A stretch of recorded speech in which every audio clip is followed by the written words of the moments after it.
যেহেতু আমরা regular use করি সেই ভিত্তিতে বললাম যে সাবান আমরা প্রতিদিন ব্যবহার করতে করতে ছোট হয়ে যায়। দাদা প্রশ্ন করা যাবে? দাদা প্রশ্ন করা যাবে? ভাইয়ের কি আজকে রমনা পার্কে কি কারণে এসেছেন? এমনি বন্ধু সিস্টেম নিয়ে ঘোরাঘুরি করতে। ও আচ্ছা, তো ভাইয়ের নাম কি?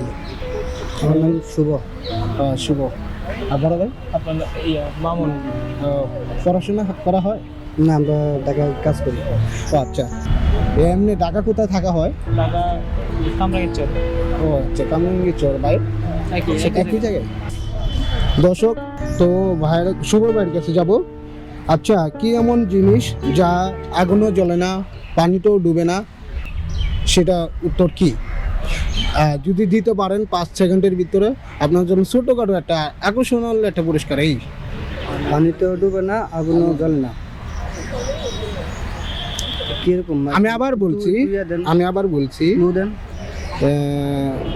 কি এমন জিনিস যা পানিতেও ডুবে না, আগুনও জ্বলে না, মানে ঠান্ডা জাতীয় কিছু বা এরকম কিছু ঠান্ডা জাতীয়।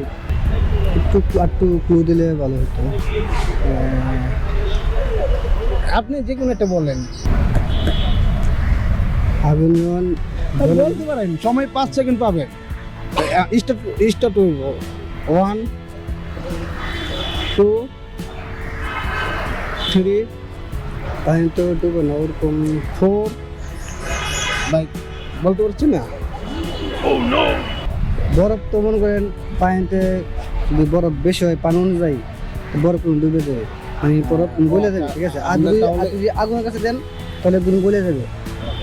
দুরকম না, আমি বলছি যে কোনটা যে আপনার ডুবে না। আমি জাস্ট বলে যাওয়ার কথা বলিনি। ডুবে না বলছি, ডুবে না পানিতে। পানি তো ডুবে না, আগুনও চলে না, সেটা কি হতে পারে? বা এই যে তা আপনি পাচ্ছেন না।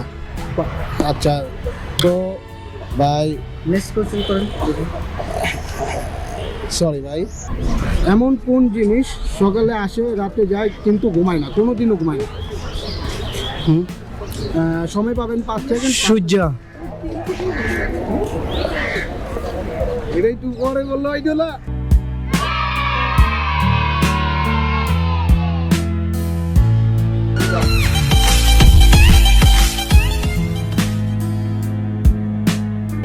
একটা প্রশ্নের উত্তরে আমি পাইছি। বলেন আপনার নাম কি বা আপনার দেশের বাড়ি কোথায় যদি বলতেন? আমার নাম মোহাম্মদ সালাউদ্দিন। ঢাকা শহর কি করা হয়? আমি ঢাকাতে একটা প্রাইভেট কোম্পানিতে জব করি। আমার বাড়ি নোয়াখালী। এখানে শাহবাগ পাবলিক লাইব্রেরিতে আমরা কাজ করতেছি। এই পাবলিক কোম্পানিতে আর কি, অ্যান্ড ন্যাশনাল ডেভেলপমেন্ট ইঞ্জিনিয়ার্স কোম্পানিতে আমরা চাকরি করি আর কি। আচ্ছা, থ্যাংক ইউ, আপনাকে অসংখ্য ধন্যবাদ। তো আমি ছোটো একটা গিফট দিচ্ছি, তেমন কিছু দিব মানে। ঠিক আছে, সমস্যা নেই। আমি ভাবতে পারি না যে আমি যে এই প্রশ্নটার উত্তর দিতে পারবো বা। ঠিক আছে, আচ্ছা সমস্যা নেই। আচ্ছা ঠিক আছে, থ্যাংক ইউ। তো আমার মানে আমার কাছে আরেকটা প্রশ্ন, যে সেটা হচ্ছে যে এখন রমনা পার্কে বা ভাবি কি আসেনি আপনার সাথে? না, আপনার ভাবি বাড়িতে আছে, আমি এখানে কাজ করি তো। নিয়ে আসবেন আশা করি আল্লাহর রহমতে যদি কোনোদিন সময় হয় এখানে বাসা ভাড়া নিলে, বা যদি কোনোদিন নিই, আসলে বাড়িতে যে পরিস্থিতি আছে বাসা ভাড়া নিও না মনে হয় যে আল্লাহর রহমতে। এই জন্য তারপরে দেখা যাক, যদি আসে তারপর কোনোদিন নিয়ে আসবো, নিয়ে এই জন্য। থ্যাংক ইউ, অসংখ্য ধন্যবাদ। হ্যাঁ ঠিক আছে, থ্যাংক ইউ আপনাকে। বড় ভাইয়ের নাম কি? আনোয়ার হোসেন। আনোয়ার হোসেন। দেশের বাড়ি কোথায় ভাই? যশোর। ও আচ্ছা, মূলত যেটা হচ্ছে আমি একটা প্রশ্ন করতে চাচ্ছি, সেটা হচ্ছে এমন কোন জিনিস যা যত বেশি ব্যবহার করা হয় তত ছোট হয়? যত বেশি ব্যবহার। 5 সেকেন্ডের ভিতরে বলতে হবে। পেন্সিল। উত্তর সঠিক নয়। আচ্ছা, দেখেন একটু চেষ্টা করেন। যত বেশি ব্যবহার করা হয় তত ছোট হয়ে যায়। হ্যাঁ, যত বেশি ব্যবহার করা হয় তত ছোট হয়ে যায়। না, আমি বলতে পারবো না।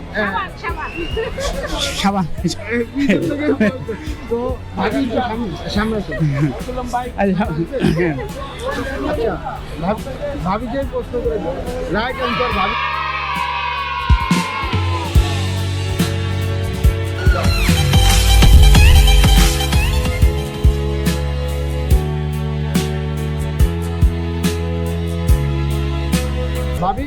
আপনি প্রশ্নটা উত্তর দিয়েছেন, সঠিক দিয়েছেন। তো এখন কথাটা হচ্ছে যে এখানে মানে প্রশ্নটা যে সাবান, এটা আপনি কেমনে বুঝবেন? কারণ এটা তো আমরা রেগুলার ইউজ করি, সেই ভিত্তিতে বললাম যে সাবান আমরা প্রতিদিন ব্যবহার করতে করতে ছোট হয়ে যায়, এই জন্য। আর আরেকটা কথা হচ্ছে দেশের বাড়ি কোথায়? যশোর। যশোর। ঢাকার কোথায় থাকা হয়? ঢাকায় যে পাকিস্তান মাঠ, নাজিরা বাজার, ওখানে থাকা। হ্যাঁ। আচ্ছা ঠিক আছে, আমি ছোটোখাটো একটা দিচ্ছি। আগে মানুষদের